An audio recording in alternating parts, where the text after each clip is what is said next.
வணக்கம். இது ஸ்ரீவாரி ஜோதிட நிலையம் தேனியிலிருந்து உங்கள் பிரசன்ன ஜோதிடர் தேனி சிவா. நம்ம நிறைய விஷயங்கள் நம்மளுடைய ஜோதிடத்தில் பார்க்கணும் அப்படின்னு ஒரு ஐடியா இருக்குது. அதுபோல் இன்றைக்கி நம்ம பார்க்கக்கூடியது பால கிரக தோச நட்சத்திர பாத பலன். அதாவது பால கிரக தோச பாத நட்சத்திர பலன் அப்படின்னு சொல்கிறாங்க. இது இந்த பால கிரக தோஷம் என்பது எப்படி வேலை செய்கிறது?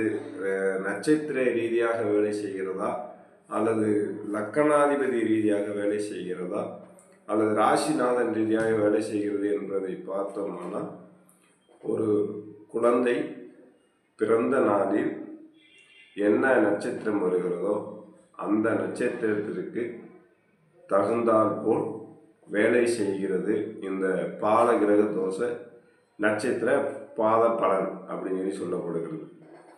அப்போ இதனால என்ன பாதிப்புகள் ஏற்படும், அது எத்தனை நாட்கள் அந்த பிறந்த குழந்தைக்கு பிறந்த நாளிலிருந்து எத்தனை நாட்கள் இருக்கும், அது எவ்வளவு பாதிப்பை உண்டு பண்ணும் சொல்லுவாங்க. குழந்தை பிறந்து 4 நாளில் இறந்துருச்சுங்க, என்னன்னு தெரியல அப்படிம்பாங்க. அதுபோல் அந்த பிறந்து இறந்த குழந்தைக்கு அந்த பால கிரக தோஷ நட்சத்திர பலன் அப்படின்னு சொல்லி இருக்கிறது என்று ஒன்று இருக்கா அப்படின்னா கண்டிப்பாக இருக்கிறது. இது நிறையா சொல்லியிருப்பாங்க யூடியூப்பில். அதுபோல தான் நம்ம இந்த பால கிரக தோஷத்தை ஒரு பகுதியாக பிரித்து நம்ம சொல்ல போகிறோம். இந்த பால கிரக தோஷத்தினால குழந்தைகளுக்கு ஏற்படக்கூடிய பாதிப்புகள் என்ன, அதனால் என்ன லாபம் நஷ்டம், எவ்வளவு பாதிப்புகள் வரும் அப்படின்றதான் நம்ம இந்த வீடியோவில் பார்க்க போகிறோம். அப்போ ஒரு குழந்தை பிறந்தையுமே ஒரு ஜோதிடத்தை போய் நம்ம என்ன கேட்போம், ஐயா அந்த மாதிரி குழந்தை பிறந்ததுக்கு ஒரு குறிப்பு எழுதி கொடுங்க அப்படின்னு சொல்லி கேட்போம். அந்த குறிப்பு எழுதி அவங்க கொடுக்கும்போது இந்த மாதிரி இந்த குழந்தைக்கு இந்த மாதிரி பாலகிரக தோஷம் இருக்கிறது, அது இத்தனை நாட்கள் கஷ்டமாக இருக்கும், இத்தனை நாட்கள் நன்மையாக இருக்கும் அப்படின்ற விஷயத்த இப்போ இருக்கக்கூடிய ஜோதிடர்கள் சொல்கிறாங்கன்னா என்னன்னு தெரியல. ஒரு காலத்தில் குறிப்பிட்ட காலங்களுக்கு முன்னாடியெல்லாம் இந்த பாலகிரக தோஷ நட்சத்திர பலனை நிறைய ஜோதிடர்கள் சொல்லியிருப்பாங்க.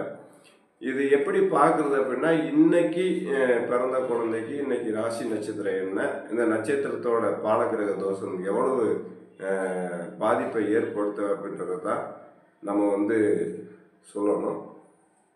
அப்படி சொல்லக்கூடிய காலகட்டங்களில் அந்த பாலகிரக தோஷம் என்பது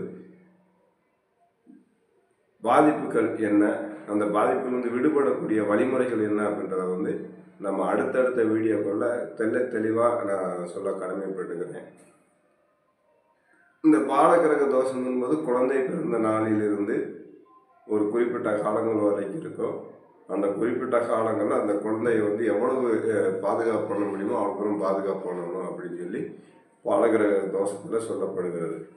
அப்போ இந்த பாலகிரக தோஷத்தில் சொல்லக்கூடிய அந்த விஷயங்களை நாம் தெளிவாக எடுத்து ஜோதிடராக இருக்கக்கூடிய நான் தெளிவாக எடுத்து உங்களுக்கு சொல்லும்போது, ஒரு குழந்தை பிறந்தால் அந்த குழந்தைக்கு எத்தனை நாள் அந்த தோஷங்கள் இருக்கோ சொல்லுவாங்க. இந்த குழந்தை பிறந்துச்சுங்க வீட்டில் ஒரு அசம்பாவிதம் நடந்து போச்சு, இந்த குழந்தை பிறந்துச்சுங்க வீட்டில் கஷ்டமேல கஷ்டமுங்க, இந்த குழந்தை பிறந்துச்சு வாழ்க்கையில் நிம்மதியே போச்சுங்க சொல்லுவாங்க. குழந்தைகளை போய் வைவாங்க எப்போ சனின்னு அப்படின்னு சொல்லுவாங்க. இதெல்லாம் அந்த பாலகிரக தோஷத்தில் வரக்கூடிய ஒரு சில சம்பவங்களை தான் நம்ம பார்த்துக்கிட்டு வரோம். அந்த மாதிரி இருக்கக்கூடிய குழந்தைகளுக்கு எளிய பரிகார முறைகளில் நம்மளால் தீர்வு காண முடியும் என்பதை சொல்லி உங்களிடம் தற்காலிகமாக வெளிவருவது உங்கள் பிரசன்ன ஜோதி தேனி சிவா. நான் அந்த பாலகிரக தோஷத்தை பற்றி அடுத்தடுத்த வீடியோவில் கண்டிப்பாக தெளிவாக உங்களுக்கு கொடுக்க கடமைப்பட்டிருக்கிறேன். தொடர்ந்து என்னோடய வீடியோவை பார்த்துட்டு வாங்க. நன்றி, வணக்கம், வாழ்க வளமுடன்.